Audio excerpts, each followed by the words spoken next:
contemporary issues in business and sustainability, the image and reality of corporate responsibility.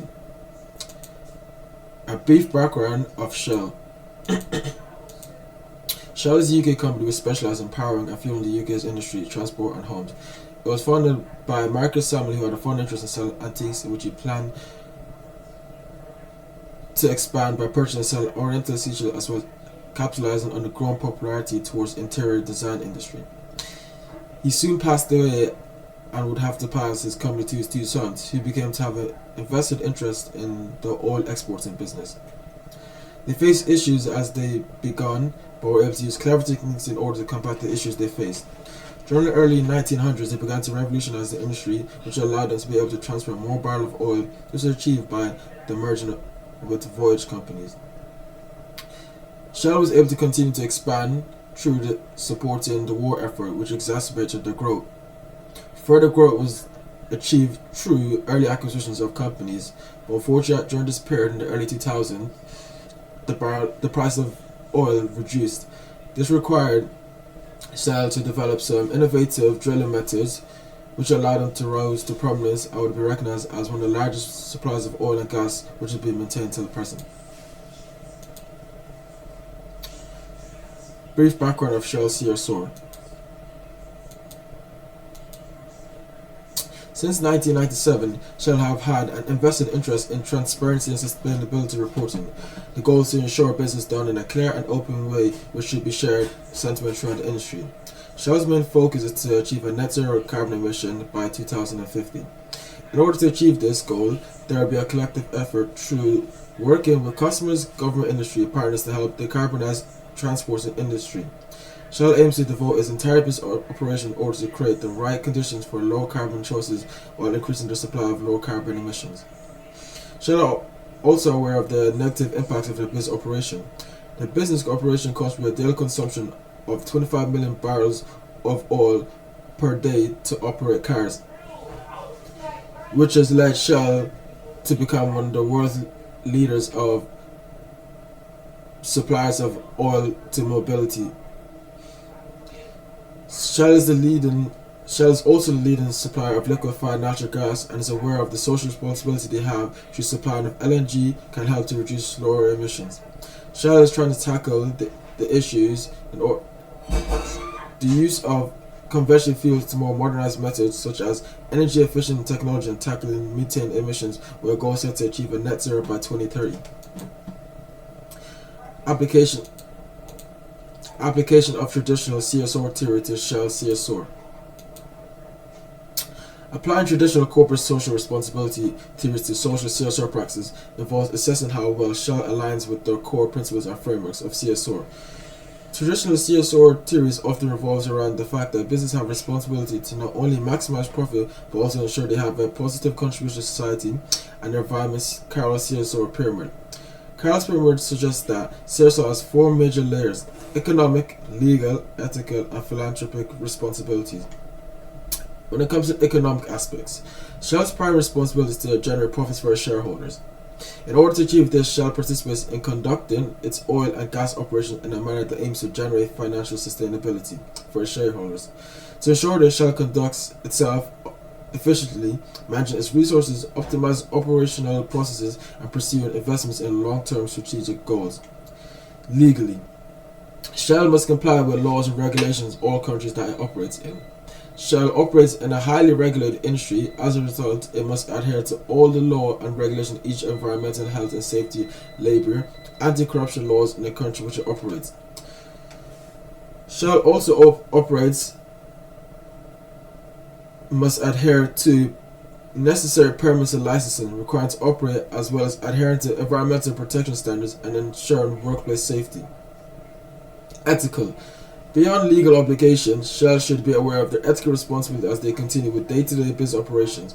This involves the treatment of employees, transparency in business dealings, and avoiding harm in society. Philanthropic responsibility. This involves the voluntary actions that benefit society, such as charitable donations, community development projection, and environmental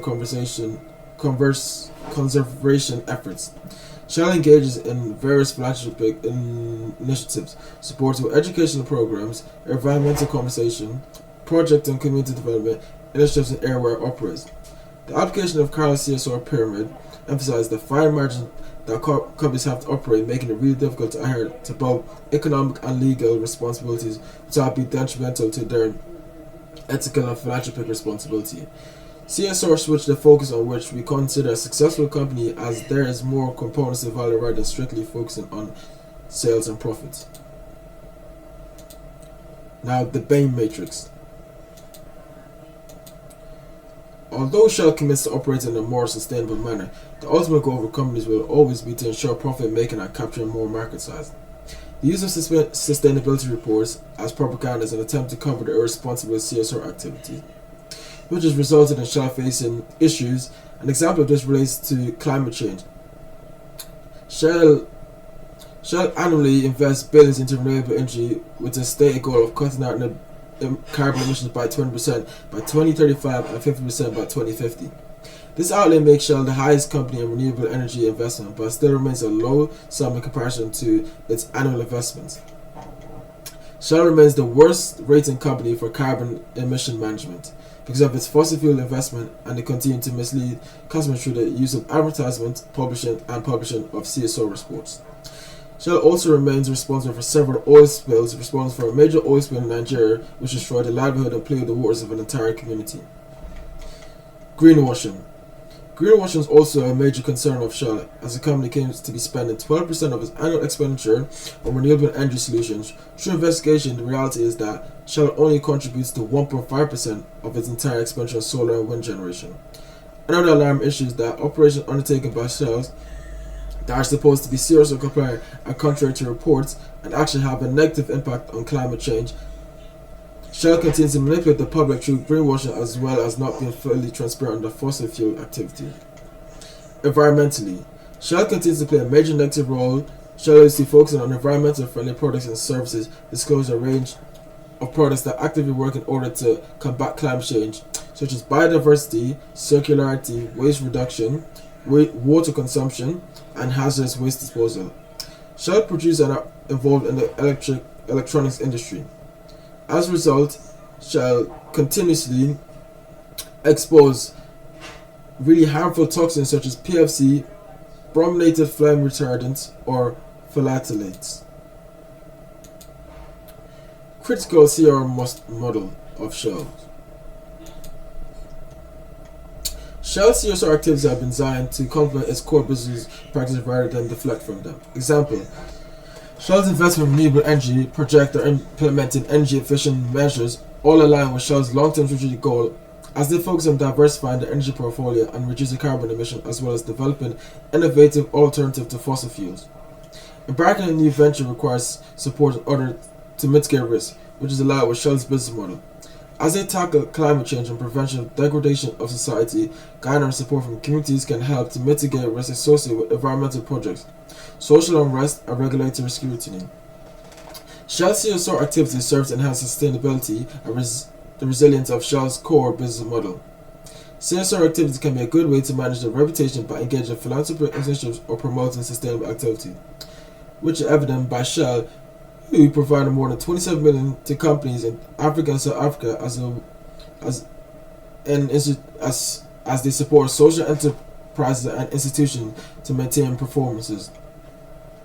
Although there is positive aspects of Shell's CSR activity, there are also aspects that are non-congruent with Shell's future goals. I would argue that it is evident that the use of CSR is a strategic measure to cover for irresponsible activities.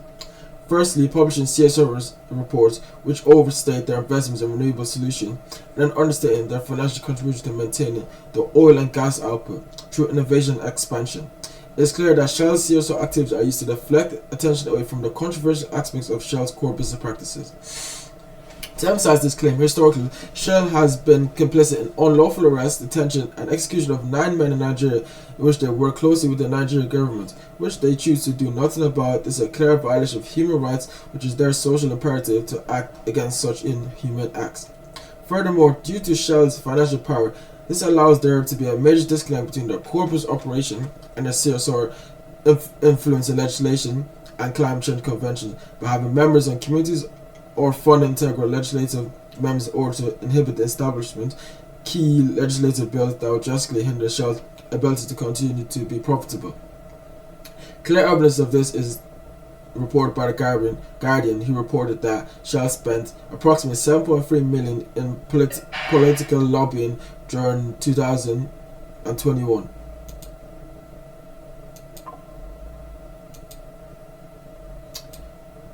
Recommendations. Evidently, the current handle of CSR is ineffective. There are too many loopholes and huge conglomerate hold too much power and are able to manipulate and deflect from the current purpose at hand. The main epidemic that prevents companies from adhering to CSR commitment is capitalistic nature of society, which has caused numerous problems contributing to the degradation of society solely financially motivated. This has led to economic equality, the pursuit of profit, which leads to an unequal distribution of wealth, with small groups of people and companies amassing huge sums of money while others struggle to meet basic needs. Capitalism solely focuses on growth and profit, which all lead to the degradation of society. A structural change is required in order to make up more aware of their CSR responsibility. As a result, change is required from a capitalistic to a democratic self-determination. This will allow for a switch in ownership to co-ownership. Labor output will be shared equally amongst all the individuals. And finally, instead of individual, there is a focus on the collective. A switch to democratic self-determination ideology will also address the key flaws of capitalism. A switch from self-ownership to co-ownership. This is beneficial as it reduces the motivation to embark in acquisitions and mergers in order to capture a bigger market size, as well as indulging in CSR irresponsible activities, which will allow them to grow financially in order to acquire the acquisition. Furthermore, companies will not be able to have the same dominance in industry that they are operating in, as all labor will be proportionally distributed by all staff members. Due to the democratic nature of the ideology, all major decisions will be undertaken on a majority rule basis. This prevents endless cycles of environmental detrimental activity, as staff will have the power to veto against acquisition and grow to retain and maintain their financial reward from their labor. Final measure. To incentivize change requires legislative enforcement. The introduction of harsh punishments for companies who continue to act irresponsibly. Huge entities need to be held accountable, and this can only be done by governments, setting up rules and regulations that disincentivize monopolies. Dissipating monopolies can only be enforced through legal action, through the use of stricter scrutiny on mergers and acquisitions, and preventing companies from using their market power to suppress competition. In industries like the oil and gas industry, which there's a huge monopoly, it is required for a more public ownership approach, which will ensure that price remains fair, consistent, and easy access for consumers.